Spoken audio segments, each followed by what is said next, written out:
राधे राधे, जय श्रीमन नारायण, हरे कृष्णा। कैसे हैं आप लोग? आशा करती हूँ कि श्री हरि की कृपा आप सभी पर बनी रहे, आप सभी स्वस्थ और अच्छे हो। इसी कामना के साथ आज हम सुनेंगे माघ माह में सुने स्नान की कहानी, जिसको सुनने से होती है सभी पापों का नाश। तो चलिए कहानी को शुरू करते हैं और सुनते हैं। माघ मास में यह कहानी सुनना बहुत ही फलदायक माना गया है।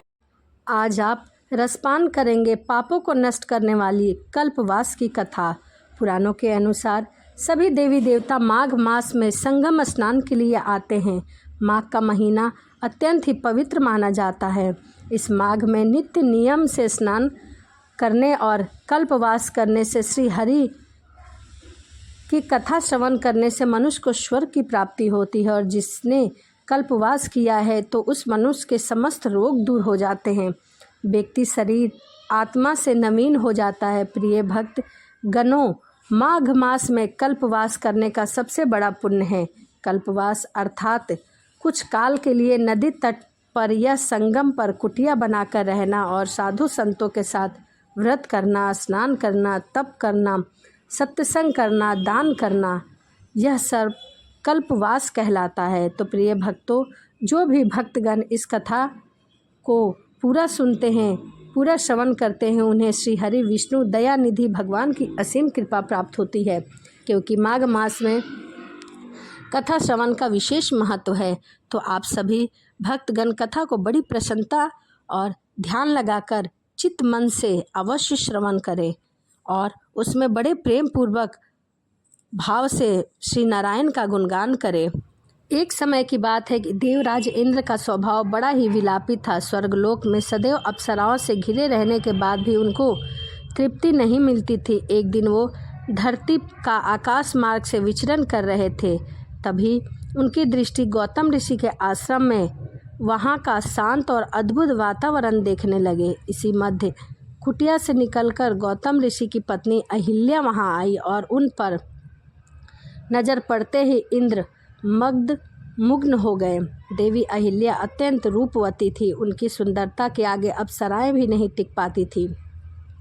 इंद्र उन्हें देखते ही रह गए, उन पर आसक्त हो गए और उनकी काम भावना जागृत हो गई। स्वर्ग लौटने के बाद भी उनके मस्तिष्क में देवी अहिल्या के ही विचार आया करते थे और देवी अहिल्या ही उनके मस्तिष्क में घूम रही थी। वह किसी भी प्रकार एक बार उन्हें पाना चाहते थे। इसीलिए गौतम ऋषि, जो कि प्रत्येक प्रातः काल में नदी में स्नान करने जाते थे, और इंद्र उसी मौके का फ़ायदा उठाना चाहते थे। इंद्र आधी रात में ही जाकर कुटिया के बाहर भोर की प्रतीक्षा करने लगे, किंतु भोर तक की प्रतीक्षा वे नहीं कर पाए। इस पर उन्होंने काम इच्छा जागृत की। उन्होंने अपने माया से वहाँ पर भोर का वातावरण निर्मित कर दिया। ऐसा वातावरण देखकर मुर्गा आवाज़ देने लगा और गौतम ऋषि भोर का संकेत पाकर उठ गए। उठते ही वो नदी पर स्नान करने चले गए और उनके जाते ही इंद्र कुटिया में आ गए और उनके आते ही अहिल्या ने प्रणय निवेदन करने लगे। उधर ऋषि गौतम नदी में प्रवेश करते ही देखते हैं कि वहाँ का वातावरण अभी भी रात्रि का ही है। नदी की सोई हुई और सूर्य की लालिमा भी आकाश में नहीं फैली है। वह समझ गए कि कोई न कोई अनहोनी का आभास हो गया है। वह तुरंत नदी से निकले और अपनी कुटिया की तरफ बहुत तेज़ी से दौड़े।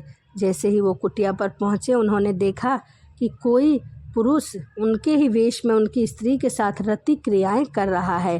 अहिल्या ने जैसे ही अपने पति को द्वार पर खड़ा पाया तो वह समझ गई कि उसके साथ छल हुआ है।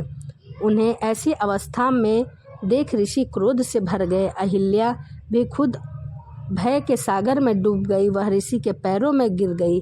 अनजाने में ही हुए अपराध की क्षमा मांगने लगी, परंतु ऋषि क्रोध अग्नि से जल रहे थे। उन्होंने अहिल्या को पत्थर बना दिया, पत्थर बनने का श्राप दे दिया। उनके बाद इंद्र अपने मूल स्वरूप में आ गए।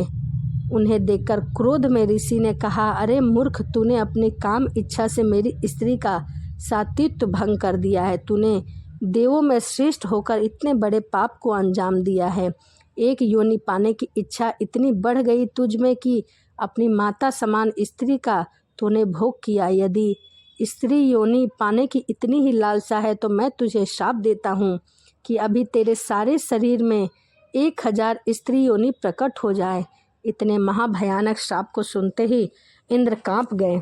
उसी समय श्राप के प्रभाव से इंद्र के शरीर में 1000 योनियां उभर आईं। अपने संपूर्ण शरीर में योनि देखकर इंद्र आत्मग्लानि से भर उठे। इसके पश्चात करते हुए हाथ जोड़कर गौतम ऋषि से इस श्राप से मुक्ति की कामना करने लगे। ऋषि का क्रोध जब शांत हुआ तब उन्होंने थोड़ी दया दिखाते हुए उन योनियों को 1000 आँखों में बदल देने का श्राप दे दिया। इंद्र के किए गए ऐसे ही पाप के कारण उनकी पूजा न के बराबर की जाती है। इसके लिए देवराज इंद्र ने भगवान सूर्य की तपस्या की। सूर्य देव ने इंद्र से कहा कि तुमने पाप कर्म किया है, इसीलिए इसका दंड तो तुम्हें भोगना ही होगा, लेकिन मैं इतना कर सकता हूँ कि प्रयाग में तुम गंगा के संगम पर जाकर माघ माह में कल्पवास करो। वहाँ साधु संतों के साथ भजन करो, कीर्तन करो, दान करो, पुण्य करो और दिन में 3 बार स्नान करो। 3 बार स्नान करने के पश्चात एक समय का भोजन करो और दिन रात माधव श्री नारायण विष्णु के नाम का जाप करो। तुम्हारे सभी पाप नष्ट हो जाएंगे, तुम्हें इस श्राप से भी मुक्ति मिलेगी। सूर्य देव के कहे के अनुसार इंद्रदेव ने प्रयाग में आकर गंगा यमुना के संगम पर माघ माह में कल्पवास किया था।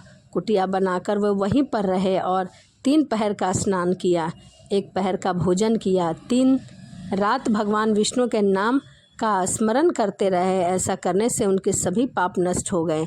उनके शरीर में जो आँख रूपी योनि थी